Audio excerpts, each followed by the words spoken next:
Hechos, capítulos 3 y 4. Estos capítulos 3 y 4 van unidos porque se nos habla de la sanidad de un cojo.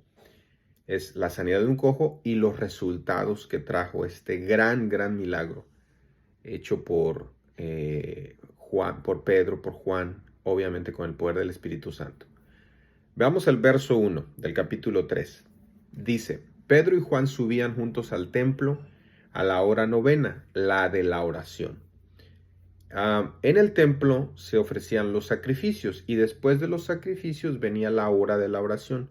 Pedro y Juan no venían al templo de Jerusalén a los sacrificios porque ya entendían que el sacrificio ya lo había hecho Jesús, el Cordero de Dios que quita el pecado del mundo. Pero ellos sí venían a la oración a la hora novena, más o menos las 3 de la tarde. Y dice el verso 2, era traído un hombre cojo de nacimiento. Este hombre ya era conocido, era un hombre cojo de nacimiento, era un hombre que lo traían a pedir limosna, era muy famoso, muy conocido, toda la gente lo conocía. Bueno, a este hombre Pedro lo ministra, lo sana a través del poder del Espíritu Santo. De los versos 4 al 10, usted léalo, ahí describe la sanación, la curación de este hombre cojo. Y dice, y tomándole por la mano derecha, le levantó. ¿Sí? Es un detalle que lo sana, lo levanta con la mano derecha y él empieza a caminar. Lo que pasa a continuación, ¿qué hizo el cojo después de ser sanado? Dice que entró en el templo, todo está de los versos 4 al 10, ¿ok?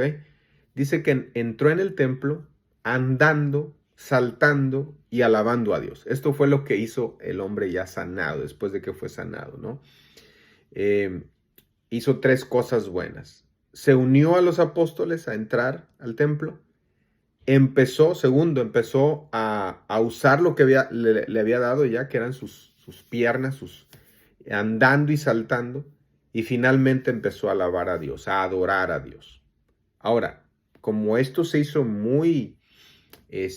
fue muy impactante, muy espectacular este milagro, la multitud se acercó, ¿no? Porque este hombre entró gritando, saltando, alabando a Dios, y pues fue una euforia, y la gente se acercó y dijo, wow, este hombre estaba cojo, todos lo conocían. Pedro sabiamente aprovechó la multitud, porque aunque el pueblo estaba maravillado por este milagro, todavía no eran salvos. Y aquí debemos tener algo muy claro, hermanos. La fe que salva no es la fe que se maravilla por los milagros, no. Una persona puede estar muy maravillada por los milagros de Dios, por los milagros de Cristo. Puede venir a la iglesia por los milagros y decir, wow, yo sé que Dios hace milagros, gloria a Dios. Pero esa no es la fe que salva. Ellos necesitaban oír el evangelio. Por eso, a partir del verso 12 hasta el verso 21, Pedro les predica el evangelio. No dijo, ya ven que Jesús hace milagros, amén, gloria a Dios, perfecto, ya. No. Entonces él empezó a predicarles el evangelio. Primero, en el verso 12, les dice, ¿por qué creen que nosotros somos los que hemos hecho este milagro? ¿No? Pedro se desliga y él negó que la sanación de este hombre se debía a su poder o piedad. Porque hay mucho este tema, ¿no? De que, bueno, es Dios el que sana, pero es que yo estoy cerca de Dios.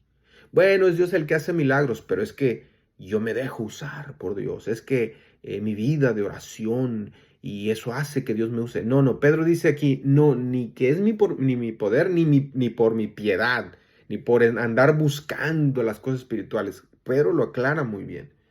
Y de los versos 13 al 18, Pedro predica a Cristo, a Jesús. Finalmente, de los versos 19 al 21, Pedro los llama al arrepentimiento. Mire, toda esta historia, hermanos, aunque no es doctrinal, no son dogmas, no son doctrinas, pero esta historia nos puede dar mucha referencia de lo que debemos hacer. Hoy se predica mucho milagro, muchas señales, y la gente anda viendo oro y que escarchas de oro y que Dios sanó y todo, pero no se predica el arrepentimiento, y mientras no se predique el arrepentimiento no hay salvación. Mira el verso 19, vaya al verso 19. Pedro les dice, así que arrepentíos y convertíos. ¿Sí lo ve? Está bien que recibieron el milagro, está bien que están maravillados, pero necesitas arrepentirte. O sea, no porque recibas un milagro quiere decir que todo está bien. Arrepentíos y convertíos de vuestros pecados. El verso 26 también le sigue predicando. Dios, habiendo levantado a su Hijo, lo envió para que os bendijese a fin de que cada uno se convierta de su maldad. Ahí está el evangelio predicado. No son solo los milagros, sino también el evangelio. Ahora, en Hechos 4 es la continuación, porque este milagro trajo una multitud que creyó en Jesús, pero también trajo resistencia. Los versos 1 y 2 dice, hablando, estoy en el capítulo 4, vaya al capítulo 4, versos 1 y 2 dice, hablando ellos al pueblo, cuando Pedro estaba predicando, vinieron los sacerdotes, los jefes de la guardia del templo y resentidos que enseñaban al pueblo acerca de la resurrección de Jesús. Estaban resentidos, enojados. ¿Por qué están predicando estos acerca de la resurrección de Jesús? Y los ponen en la cárcel, dice el capítulo 4. Pero el verso 4 dice que creyeron 5,000 hombres, como 5,000 hombres. Acuérdense, en la primera predicación creyeron 3,000, ahora van 5,000 hombres, sin contar mujeres. Así que el evangelio está creciendo a pesar de la oposición. Versos 5 y 7, Pedro y Juan son traídos ante el Sanedrín. El Sanedrín eran los gobernantes, los ancianos, los escribas, el sumo sacerdote, eran los gobernantes y los traen ante el concilio, o el Sanedrín es lo mismo, y los cuestionan, los interrogan. Y entonces Pedro, dice el verso 8, lleno del Espíritu Santo. Ve cómo era Dios a través de ellos.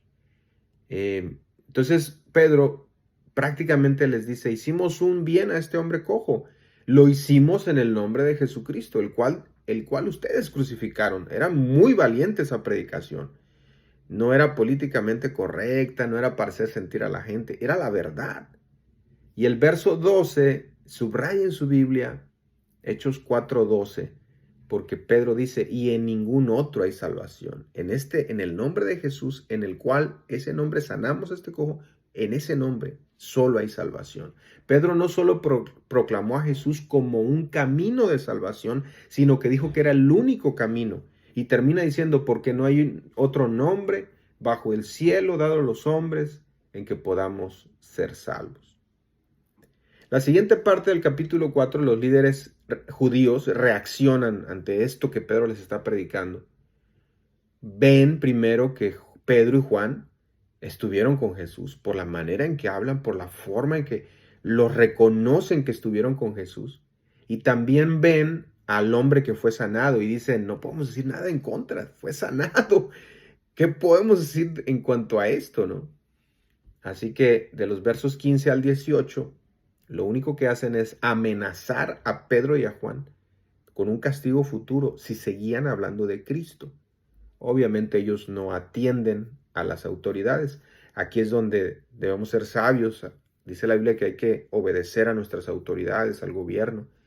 Pero en este caso, estas autoridades iban en contra de la voluntad de Dios. Así que Pedro les dice, miren, es preferible obedecer a Dios antes que a los hombres. Versos 23 al 31, la iglesia ora por valentía. Ya que han sido liberados de la cárcel, ellos piden. ¿Qué piden a Dios? Piden más valor y piden más poder. Eso es lo que piden. No se amedrentaron, no se metieron ahí, no dijeron, mejor ya dejemos de predicar, mira, se puso difícil todo, no hay que arriesgarnos tanto. Mira, no, oramos por más poder y por más valentía. Y finalmente, de los versos 32 al 37, se nos describe el corazón que había en la primera iglesia. Ninguno decía ser suyo propio lo que poseía, lo compartían todos. Los apóstoles predicaban con poder, había milagros, había señales. Y de los versos 34 al 37 hay ejemplos de las donaciones que hacían los mismos cristianos. Ellos donaban cosas y las repartían entre los pobres, así que no había necesidad entre los cristianos. Y al final nos da la entrada al capítulo 5, porque dice que un hombre llamado Bernabé, si usted lo lee, verso 36, 37, fue un notable ejemplo de este espíritu generoso. José era conocido por ser generoso. Él era tan generoso que lo llamaron Bernabé, que significa hijo de consolación. Esta es la entrada para el capítulo 5. Recuerden, toda esta historia debe inspirarnos para imitar a esta primera iglesia y aprender varias cosas de ellos.